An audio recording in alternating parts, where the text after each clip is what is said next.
بسم اللہ الرحمن الرحیم۔ السلام علیکم۔ کنیز ایک خوبصورت بچے کو اٹھائے ہوئے تکریت کے معزول حاکم نجم الدین ایوب کے پاس آئی اور مبارکباد دینے کے بعد کہنے لگی، امیر محترم، چھوٹے امیر کے کانوں میں آذان دے کر ان کا نام تجویز کر دیں۔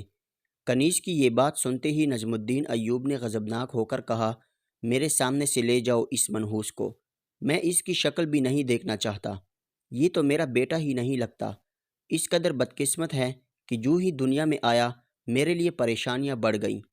ناظرین گرامی، یورپی مورخ لکھتا ہے کہ 532 ہجری کی ایک تاریک رات کا واقعہ ہے۔ اس وقت نجم الدین ایوب قلعہ تکریت کا حاکم تھا۔ نجم الدین ایوب کا تعلق کردوں کے ایک معزز ترین قبیلے کرویا سے تھا۔ یہ آسائش اور عزت و وقار کی زندگی گزار رہا تھا کہ اچانک بدبختی اس کے خاندان پر سایہ فگن ہو گئی۔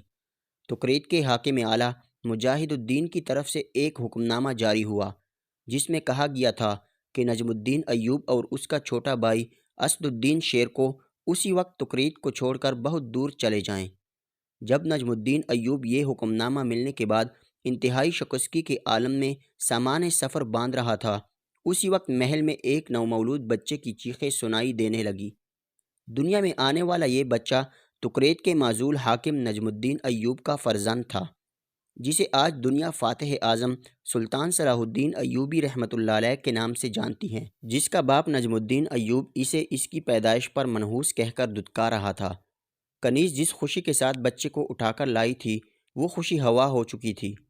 وہ فوراً بچے کو لیے واپس پلٹی اور اسے اس کی ماں کے پاس لے گئی۔ ماں نے جب کنیز کا چہرہ بجھا بجھا دیکھا تو پوچھا، خانم کیا بات ہے؟ جب تم گئی تھی تو خوش تھی، مگر اب تمہارا چہرہ کیوں لٹکا ہوا ہے؟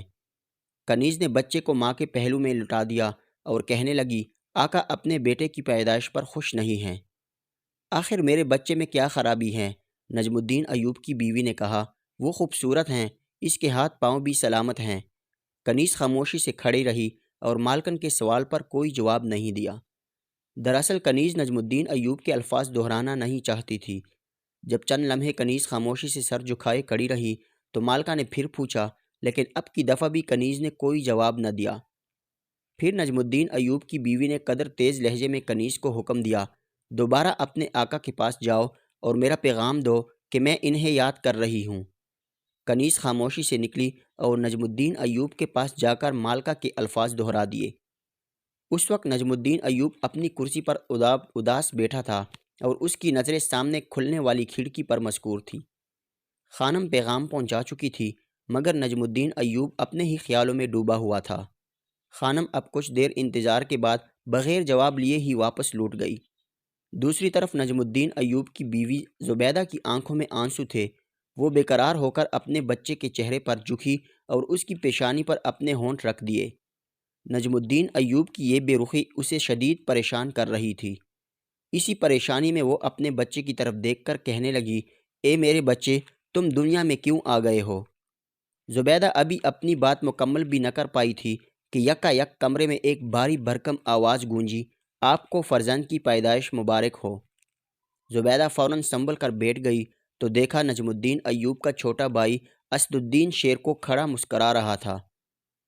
اسد، کیا تم اپنے بھائی کے پاس سے ہو کر آ رہے ہو؟ زبیدہ نے اداس لہجے میں پوچھا۔ اسد الدین نے کہا، میں یہ خوشی کی خبر سن کر سیدھا آپ کے پاس آ رہا ہوں، مگر آپ رو کیوں رہی ہیں؟ یہ سوال اپنے بڑے بھائی سے کرو، وہ اپنے بیٹے کی پیدائش سے خوش نہیں ہیں۔ زبیدہ نے غمزدہ لہجے میں جواب دیا۔ اسد الدین کو اپنے کانوں سنی بات پر یقین نہ آیا۔ وہ فوراً وہاں سے نکلا اور اپنے بھائی کے پاس چلا گیا۔ برادر محترم، مجھے بتایا گیا ہے کہ آپ اپنے چھوٹے فرزند کی پیدائش پر خوش نہیں ہیں۔ نہ اس کا چہرہ دیکھا ہے اور نہ ہی کوئی نام رکھا ہے۔ اس ناراضگی کی وجہ کیا ہے؟ آج اسد الدین کے لہجے میں تلخی نمایاں تھی، حالانکہ اس نے اپنے بھائی سے پہلے کبھی اس لہجے میں بات نہیں کی تھی۔ تمہیں معلوم ہے مجھے آج ہی اس قلعہ داری سے معزول کر دیا گیا ہے، نجم الدین نے انتہائی سخت لہجے میں جواب دیا، اور اس کے ساتھ ہی یہ حکم بھی ملا ہے کہ ہم دونوں بھائی ایک ہفتے کے اندر صبح تکریت کی حدود سے نکل کر بہت دور چلے جائیں۔ مورخین کے نزدیک نجم الدین ایوب کی معزولی اور شہر بدری کی وجہ یہ بنی کہ ایک دن دوران تیر اندازی اس کا تیر ایک عیسائی کی گردن پر جا لگا، جس کی وجہ سے اس کی موت واقع ہو گئی۔ وہ عیسائی دراصل تکریت کے حاکم اعلیٰ مجاہد الدین بہروز کا غلام تھا، جس کے بعد مجاہد الدین نجم الدین ایوب کو معزول کر کے شہر بدر کرنے کا حکم جاری کر دیا۔ بعض مورخین یہ بھی لکھتے ہیں کہ نجم الدین ایوب نے سلطان نور الدین زنگی کو پناہ دی تھی اور اس کی فوج کو جنگی مدد فراہم کی تھی، جس کی وجہ سے اسے معزول کیا گیا تھا۔ اسد الدین نے جب بائی کی یہ بات سنی تو اسے بھی بہت اذیت ہوئی، مگر کہنے لگا، برادر معظم، یہ سب نوشتہ تقدیر ہیں، کبھی تخت شاہی اور کبھی تختہ مرگ، یہی دنیا کا نظام ہے۔ نجم الدین ایوب چیخ کر کہنے لگا، جب میرا بڑا بیٹا توران شاہ پیدا ہوا تو میں ایک سپاہی کے عہدے سے ترقی پا کر تکریت کا قلعہ دار بن گیا، اور آج جب یہ منحوس دنیا میں آیا ہے تو میں باسط حسرت یاس تکریت چھوڑ کر کسی خانہ بدوش کی طرح ایک نامعلوم منزل کی طرف جا رہا ہوں۔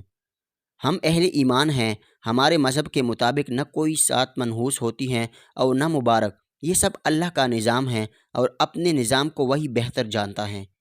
اسد الدین نے اپنے بھائی کا غصہ ٹھنڈا کرنے کے لیے نرم لہجے میں کہا، مگر نجم الدین تو جیسے کچھ بھی سمجھا نہیں چاہتا تھا، کہنے لگا، مت سمجھاؤ مجھے کہ منحوس کیا ہوتا ہے اور مبارک کسے کہتے ہیں۔ اب اسد الدین بھی خاموش نہ رہ سکا اور اپنا لہجہ بدلتے ہوئے کہا، گستاخی معاف، عیسائی غلام کا قتل آپ کے ہاتھوں سے ہوا ہے، پھر اس معصوم بچے کو یہ سزا کیوں دی جا رہی ہے؟ نجم الدین ایوب نے چھوٹے بھائی کی یہ بات سنی تو جیسے بدحواس ہو گیا، اسد الدین کو خوب ڈانٹ پلائی اور واپس بھیج دیا۔ مجبور ہو کر واپس اپنے باورچ کے کمرے میں گیا اور بچے کو اٹھا کر خوب پیار کیا اور اس کے کان میں اذان کہی اور کہنے لگا، یہ میرا یوسف ہیں۔ بچے کے چہرے پر ایک عجیب سا نور تھا، بڑی کشش تھی، اس لیے اسد الدین شیرکوہ نے اپنے بتیجے کو حضرت یوسف علیہ السلام کے نام سے منسوب کر کے یوسف نام رکھ دیا۔ تاریخ گواہ ہیں، وہی یوسف جس کی پیدائش پر اس کے والد نے اسے منحوس قرار دیا تھا، آج فاتح اعظم سلطان صلاح الدین ایوبی رحمۃ اللہ علیہ کے نام سے پکارا جاتا ہے۔ اپنے تو اپنے، جسے غیر بھی سلطان کہہ کر پکارنے پر مجبور ہیں، اور تاریخ ان جیسا بہادر، دلیر اور جری مسلمان فاتح اعظم آج تک پیدا نہ کر سکی، اور نہ شاید قیامت تک رہتی دنیا میں ایسا انسان پیدا ہو سکے۔